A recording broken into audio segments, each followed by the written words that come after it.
afraid of the dark.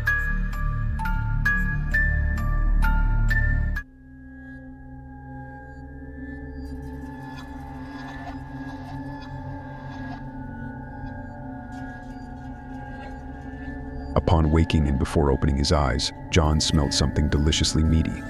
Hot and spicy, it was a scent he hadn't experienced in about 20 years. Usually his surroundings were filled with very different odors: alcohol, dampness, and often urine. These were the smells he had grown accustomed to every day. In the far corner of the room near the stove sat his wife Miriam, the cursed old witch, but she didn't interest him at the moment. What John was focused on was what was simmering in the pot on the stove. It looked like meat soup. Only now did he realize how much he had missed good, tasty food. For the past 20 years, he, his wife Miriam, and their whole family had been drinking non-stop and eating whatever they could find, often going without food altogether. "What do you have there, Miriam?" "Give me something to eat," John said. It didn't seem to offend Miriam at all. Such interactions were normal in their family. Years of drinking had established their own rules. John beat his wife Miriam, beat his daughter, the 40-year-old Jennifer. Jennifer's husband Stephen beat John. Miriam beat John, Jennifer, and Stephen. John beat his grandchildren and they beat him. They all beat each other, and insults had long ceased to hurt anyone. Old John didn't care what was happening with his family. He was focused on the food. Miriam, the old witch, picked up a crumpled dish from the floor, ladled some soup from the pot into it, and tossed it to John. "Eat, you bastard. Maybe you'll choke." "Bon appetit, dear husband, with whom I've spent almost my entire life." It didn't even occur to John to thank his wife. He saw a large piece of meat in the soup and started trying to fish it out with his hands, forgetting to use a spoon. With his toothless mouth, he bit into the piece of meat, choking with pleasure. But to think, such a piece of meat wouldn't have impressed him at all in the past. Yes, back then we lived like people, and now we're all drunks, John thought. Everything collapsed when they shut down the collective farm, the factory in the neighboring village, canceled the bus service, and there was no more work.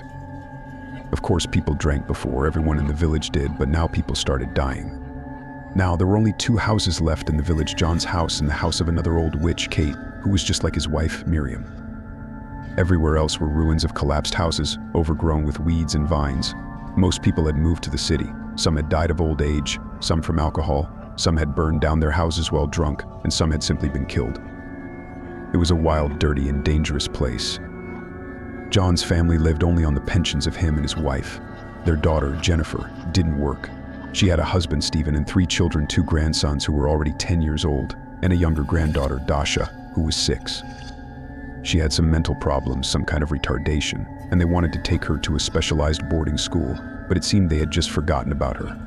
Dasha was a good girl, cheerful, blonde, not a beauty, but not stupid either. John thought it might all be because she was born to that idiot Stephen. He had always told Jennifer, "Don't get involved with a drunk," but she didn't listen. Now look what happened to sick daughter and a whole family of drunks. The house was in terrible condition. Soon it would collapse. It was so rotten, and no one cared to repair it. John thought it was all Miriam's fault for telling Jennifer and Stephen to live with them. He would never have let that idiot Stephen into his house. "Did we get the pension?" John asked. The postwoman didn't want to give John the pension, saying she couldn't give money to a drunk, that he needed to be found sober to hand him the money. But in the end, she gave him the pension anyway. "Go to Stephen in the bathhouse. He'll pour you a drink," said Miriam. Of course, Stephen would pour him a drink. He always drank at John's expense. With difficulty, John got up from the bed and went into the hallway. On the floor was a large basin filled with meat. That's half the pension right there, John thought. Have they lost their minds? Next to the basin was a bucket of slop, standing atop a mound of yellow ice. No one in their family had good aim. John felt the soup bubbling in his stomach, and he started to feel sick. He barely held back his vomit and stepped outside. It was already December, cold, but there was hardly any snow, just some frozen yellow grass. The evening hadn't yet arrived. The sun had just touched the tops of the trees on the horizon, and something red was spread all over the yard. Sunlight on the frozen ground, John thought. Looks like blood. Yes, it's blood. Blood was everywhere, all over the yard. John thought maybe Stephen had killed a dog, but then he remembered they didn't have a dog. Maybe Stephen took a goat from the neighboring village, John thought. Let them arrest him. Good riddance. At least the old lady and I will have some peace before we die. The bathhouse was something like a shed with a chimney. The house was similar, only larger. John thought that Stephen and Miriam were the dregs of society, living in a rotten shed, rotting alive. John often caught himself thinking like this and would pour himself a glass of wine to drown his bitterness. Wine, that's what they called all alcohol. It was usually some unknown origin spirit or moonshine mixed with diphenhydramine tablets. Nothing else was sold in the area. The yard was littered with barrels, wheels from a collapsed fence, a child's stroller frozen to the ground, an empty doghouse wrapped in chains. It was a wild, dirty, and dangerous place. Holding up his pants, John entered the bathhouse. It was dark and cold inside, and his old eyes took a moment to see what was in the corner on the torn-up couch. It was his daughter, Jennifer, wrapped in a dirty fur coat. She didn't seem to see her father and stared blankly in the other direction. "You're freezing." "Go inside," John said. Jennifer said nothing, just pointed to the flimsy door separating the entryway from the main bathhouse. Behind the door came footsteps, Stephen's voice, and Dasha's laughter. John pushed the door open and saw Stephen's figure in the dim light. He was bent over, whispering something to blonde-haired Dasha, who giggled and shook her head. Behind them was another figure, massive, naked, and white. John squinted and realized it was a woman. Stephen had hung the woman upside down from the ceiling. John couldn't believe his eyes. He saw Stephen lift the woman's breasts, which hung almost to her chin. Something glinted in Stephen's right hand. Without hesitation, Stephen slashed the woman's throat with a knife. Her body jerked, her eyes wide with terror. Stephen twisted the knife, trying to cut through her throat.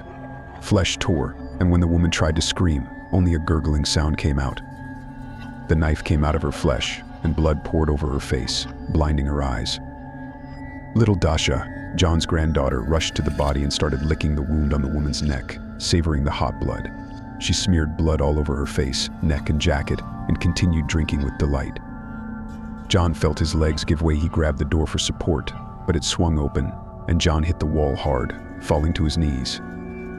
Stephen and Dasha turned to John, their faces satisfied. Dasha's eyes shone with a happiness John had never seen in them before. John quickly jumped to his feet and ran out of the bathhouse. What horror! Can this really be happening? They killed a person like cattle, right in front of me, in my bathhouse. And Dasha, she looked like a little vampire, drinking blood. John remembered Dasha's husband, Stephen. He always helped them in the village, accompanied them. John saw bloodstains on the frozen ground and realized Stephen had been killed earlier, maybe even yesterday, while John was drunk and asleep. That's where all the meat came from. That's why the soup was so tasty, John thought. Was it you, Miriam? John's thoughts were jumbled. He started vomiting, and he ran to the house to tell his wife what he had seen. "Don't yell like that," old man said Miriam. "At least we'll have something to eat." John couldn't take it anymore. He punched Miriam in the head. She groaned and fell to the floor. "Cannibals," John shouted. He ran from room to room, finally finding an axe, and rushed back to the bathhouse. John knew the woman was already dead and he couldn't save her, but he couldn't leave that monster Stephen alive. Entering the bathhouse, John suddenly felt a heat, as if the bathhouse had just been heated. Something sticky slid across his stomach and legs. John looked down and saw a hand emerging from his stomach. The knife was already inside him. At that moment, John felt a burning pain spreading through his body. Stephen stood behind him, holding the knife in his right hand, pinning John against the wall, and began stabbing him repeatedly. John no longer felt pain, only a heat spreading through his body. Before the darkness closed in, the bitterness that had tormented him for the past years disappeared, leaving only a sense of lightness. Little Dasha danced nearby, giggling and chanting. "Grandpa, I want to drink your blood. I want to eat you."